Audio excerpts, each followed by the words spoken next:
आजकल में धर्म को लेके जितना आप में धर्म को लेके जितनी लड़ाइयाँ हैं, धर्म, कास्ट, क्रीड, कुछ भी हो गया, जिन चीज़ जो सुपीरियरिटी आपको फील कराती है कि ये मेरा है, कल्ट हो गया, संप्रदाय हो गया, कोई एक जैसे कोई एक आचार प्रधान के कल्ट को मानता है, चाहे कोई एक ओशो के कल्ट को मानता है, तो वो समझना, वो देखना ही नहीं चाहता कि इसके अलावा भी कुछ अच्छा हो सकता है। लोग इतने रिजिड होते जा रहे हैं। तो ऐसे कोई हिंदुइज़्म को मानता है, वो मानना ही नहीं चाहता कि इस्लाम में कुछ अच्छाइयाँ भी हो सकती है। कोई इस्लाम को मान रहा है, वो देखना ही नहीं चाहता कि हिंदुइज़्म में भी कुछ अच्छी चीज़ हो सकती है। तो जो अपने आप को, अपने धर्म को सुपीरियर ठहराना है जो लोगों के लिए, ये एक एकदम प्रायोरिटी बन चुका है। और देखिए, जैसे ये क्या बोलते हैं, होली में एक दिल्ली वाला जो एक इंसिडेंट हुआ जिसमें लड़के की डेथ हुई, अब वो कैसे हुई, क्या हुई, उसको या तो रंग दे दो आप संप्रदाय का, कुछ भी कर दो, उसको सांप्रदायिक रंग दे दो। लेकिन मुझे ये लगता है कि बतौर इंसान, अगर हम एक दो दो दो इंसान होते तो हमें नहीं लगता कि अगर हमें कोई रिजिडनेस ना होती किस चीज़ को लेके, ना कपड़े, ना कल्चर, ना कुछ चीज़ को लेके, तो मुझे नहीं लगता कोई झगड़े का कारण था, क्योंकि छोटे इंसिडेंट थे, छोटे झगड़े थे। लेकिन एक इंसान की जान चली जाना, वो किस उसको उसको आप कितने भी ब्रॉड एंगल से देखें ऐसी घटनाओं को, और वो एक नहीं, बहुत सालों से, बहुत दिनों से ये घटनाएं होती आ रही हैं। तो मुझे बस ये चीज़ लगती है कि आप कहते हैं कि लोग कहते हैं कि जब सब ठीक था तो इस्लामिक जो इन्वेजन हुआ था उसको बुरा मानते हैं। आप इस्लामिक इन्वेजन से पहले भी तो जाइए।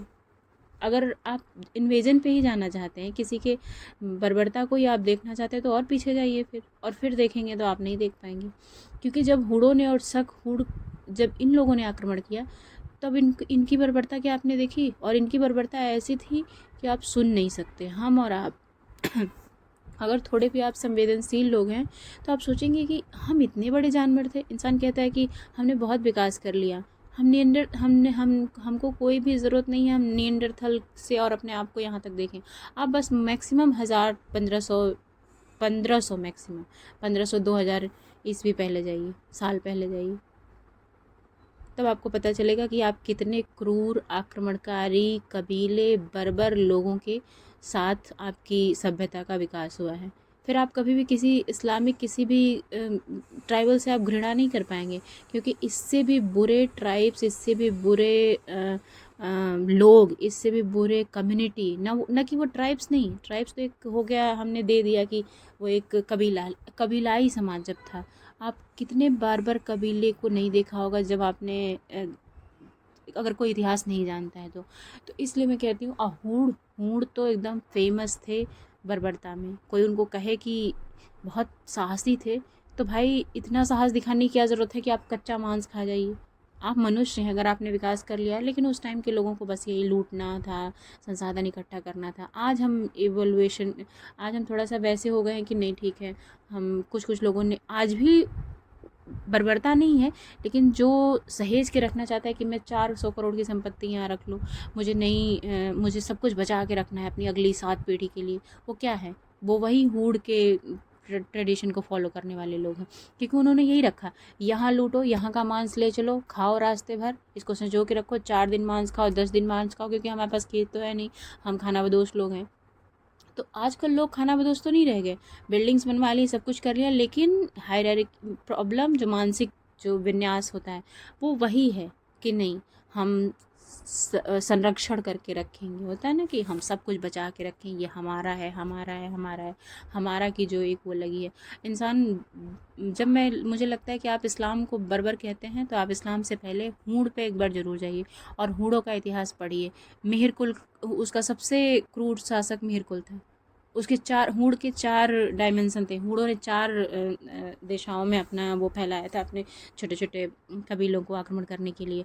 और जब हूड़ के जो बच्चे नए नए बॉर्न पैदा होते थे, उनको चाकू से यहाँ से वहाँ से कट करके, बांध के, ये करके इतना टॉर्चर किया जाता था कि वो बच्चा आगे जब जाए तो टॉर्चर सहना पहले से ही सीख जाए, ताकि जब उसे कष्ट हो तो वो बहुत कष्ट माने ना। उसको दूध से पहले पहले उसको टॉर्चर सिखाया जाता था, सहाया जाता था कि आप सहिए, कि दुख कल को आपको युद्ध में लड़े तो आपको दुख ना हो।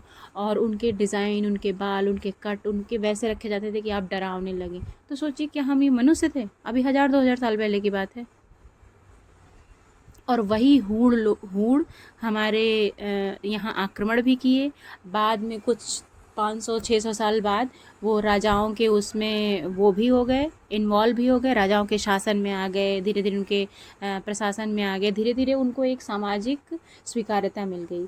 और जो एग्रेसिव कम्युनिटी है आज, कहीं ना कहीं मुझे लगता है कि उनके अंदर जीन उसी चीज़ का है, क्योंकि आपको आपके अंदर एग्रेशन तभी आ पाएगा जब आपके जीन ने वैसा एवोल्यूशन किया है। अगर मान लीजिए मेरे बहुत पूर्वज एग्रेसिव रहे हैं और सौम्य नहीं रहे हैं, तो क्या पता 200-400 साल जब मैं वैसे ना रहूं बहुत सौम्यता में, तो मैं वैसे ही हो जाऊं, क्योंकि होता है ना कि आपके जीन ने कैसा विकास किया है।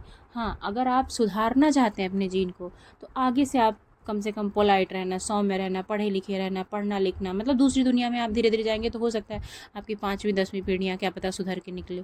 लेकिन अगर आप फिर उसी रास्ते ही रहेंगे और आपको वही एग्रेशन दिखाना है कि मैं सब कुछ हूँ, मैं करता रहता हूँ, जैसे सड़क पे देखिए कितने ज़्यादा आपको मेंटल लोग दिखेंगे, आपको दिखने में वो बहुत सोफिस्टिकेटेड कपड़े पहने कार से हैं, लेकिन आप उनको एक बात उनको चिंगारी ऐसे लगाने की ज़रूरत है, वो एकदम खटाक से वो अपने असली रूप में आ जाएंगे। तो क्या ये क्या चलते फिरते पागल नहीं है कि आप में थोड़ी भी धैर्य नहीं है, थोड़ी भी सौम्यता नहीं? ठीक है, कोई गाली दे दिया, कुछ दे दिया, उसको आराम से भी कह सकते हैं, देखो भाई गाली तो नहीं देना, ठीक है, कोई बात करनी हो तो करो, ये नहीं चलेगा। एग्रेशन है तो दूसरा कोई, मतलब किसी ने गाली दी तो दूसरा कोई डंडा निकाल लिया, किसी ने गाली दी तो दूसरा कोई आयरन रॉड निकाल लिया, किसी ने गाली दी तो दूसरा गन चला दिया। ये कौन सा कल्चर है? ये किस समाज में हम जा रहे हैं?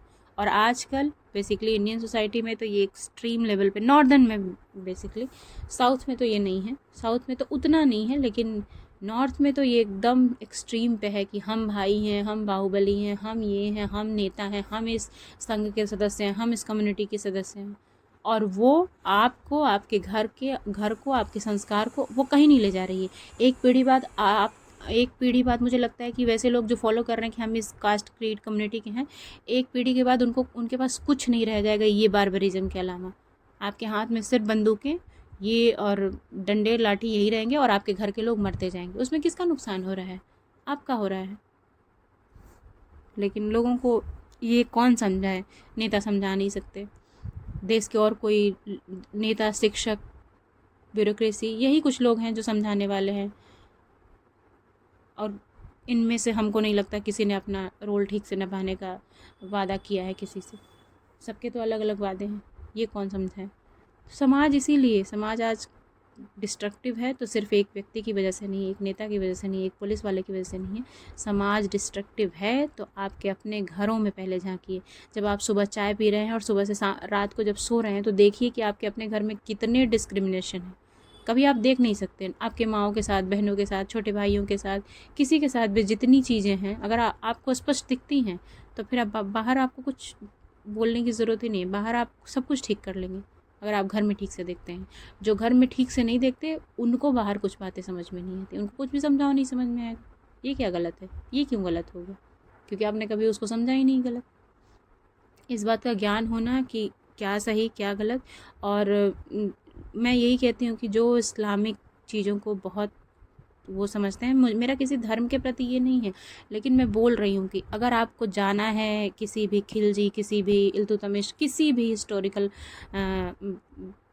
मुस्लिम हिस्टोरिकल इन्वेडर के पास, तो आप उससे पहले जाइए हूड़ और शक कुछ इनके पास, इनसे पहले आप जाइए और पीछे और जाते जाइए और इतिहास आपको मिलेगा। इसलिए आज जो लोग रह रहे हैं, आप उनको इस्लामिक कह के, ये कह के, वो कह के, आज सांप्रदायिक माहौल कितना है देश में, और ये क्यों है? क्या आज के पहले हिंदू मुस्लिम नहीं रहते थे? और रहते थे तो 70 साल से इतनी शांति के साथ कैसे रहते थे? ठीक है, कोई ब्लास्ट हो गया, कोई ये हो गया, कोई वो हो गया, वो तो लॉ एंड ऑर्डर है। आप देखिए घरों में किसी के गलत लोग रह रहे हैं, सही लोग रह रहे हैं, देखना पड़ेगा उसको। लेकिन इसका ये मतलब नहीं कि हम सब एक ही तरह के लोग हैं। ऐसे तो फिर एक बजरंग दल का इंसान अगर कुछ बुरा करता है, एक किसी कम्युनिटी का इंसान कोई बुरा करता है, तो आप सबको फिर उसको वैसा कहिए, आप मुझे भी फिर उसमें घसीटिए, आप किसी को भी घसीटिए। ऐसा नहीं होता है, सबको आपको अलग अलग तरीक़ों से देखना पड़ता है। इसलिए मेरा तो बस ये अनुरोध है, और मेरा ये इसलिए वो हुआ बनाने का मन, क्योंकि मैंने आज एक हूड़ से रिलेटेड मैंने वो हिस्ट्री में पढ़ रही थी, तो मैं उसके राजा जो मेहरखुल था उसका मैं क्रूएल्टी देख रही थी कि एक हाथी जब उस दो चट्टानों के बीच में एक हाथी गिर जाता है, वो जैसे चीखता है तो वो बहुत ज़्यादा चिल्लाता है। तो इस राजा को, मेहरकुल को, इतनी इसकी कानों में शांति मिलती है कि वो कहता है कि ये कैसी चीख है, युद्ध तो हो नहीं रहा है। तो कोई उसका बताता है साथी कि नहीं, ये कोई हाथी गिर गया है और वो वो दर्द में इसलिए करा रहा है। तो वो कहता है कि नहीं, ऐसे कितने हाथियों को और गिराओ, क्योंकि मुझे ये चीज़ बहुत पसंद है। अब सोचिए, आप बर्बरता के किस स्तर पे आप जाना चाहते हैं। अब आप उनको कुछ भी कहिए, मेहरकुल को आप क्षत्रिय कहिए, ब्राह्मण कहिए, मुस्लिम कहिए, एसटी कहिए, कुछ भी कहिए, कबीला कहिए, कम्युनिटी कहिए, आप उनको कुछ भी कहिए। अगर आप उस आइडेंटिटी से आज मेरे ऊपर कोई दबाव डालने लगेंगे, मुझे आप बुरा भला कहने लगेंगे, तो ये कहाँ का न्याय है। और क्या उस मेहरकुल के पूरी कम्युनिटी का कोई बचा नहीं होगा। बहुत लोग हैं, और उनको बाद में उनको क्षत्रियों ने मान्यता दी कि नहीं, क्षत्रिय कुल के ही आप एक अंग हैं। तो वही है, आप किसी को बुरा नहीं कह सकते हैं। और उनकी भी रक्षा करने के लिए क्षत्रियों ने अपने वैसे साहसी लोगों को लिया होगा अपने साम्राज्य में कि नहीं भाई, ये लड़ाके हैं, ये हमारे कुल की रक्षा कर, ये हमारे साम्राज्य की रक्षा करेंगे, तो वो अलग बात है। लेकिन आप सोचिए कि वैसा बर्बर आदमी भी अभी 100 साल भी नहीं, अभी 1000 साल भी नहीं हुआ था वैसा बर्बर आदमी, और हमारे आपके समाज में था। आप कहेंगे कि हम ये नहीं, हम वो नहीं, कोई किसी का प्योर खून नहीं है, कोई कुछ भी नहीं। इसीलिए सारे आइडेंटिटी से आपको हट के रहना है। सारे ये जितने भी भ्रम हैं कि इनसे हम ये हैं तो हम कम हो जाएंगे, हम ज़्यादा हो जाएंगे, हम मुस्लिम हैं, हम हिंदू हैं, हम क्रिश्चियन, हम पारसी हैं, कोई कुछ भी नहीं है। आप एज ए ह्यूमन बीइंग जितनी अपनी जर्नी तय करने आए हैं उतनी तय कर लीजिए, शांति से कर लीजिए। हाँ, कुछ खोज करके किसी को दे दीजिए, कुछ पढ़ा दीजिए, कुछ लिखा दीजिए, कुछ अच्छा काम कर दीजिए, 10 लोगों की सेवा करिए, 100 लोगों की सेवा कर दीजिए। ये सब करके जो छोटे मोटे काम हैं, चले जाइए इस दुनिया से। बहुत बड़ी इस दुनिया में आपका है नहीं कोई एग्जिस्टेंस। इसलिए किसी का अपमान मत करिए, कम से कम किसी को हेट मत दीजिए, किसी का अपमान मत करिए। 2 काम तो मत करिए। हमको लगता है कि अगर आप 2 काम नहीं करेंगे तो ठीक है, आप कुछ अच्छा भी नहीं करेंगे तब भी विनर हैं आप। कम से कम किसी को, जिसको कहते हैं तकलीफ़ देना, आप किसी को तकलीफ़ मत दीजिए, बस एक काम है।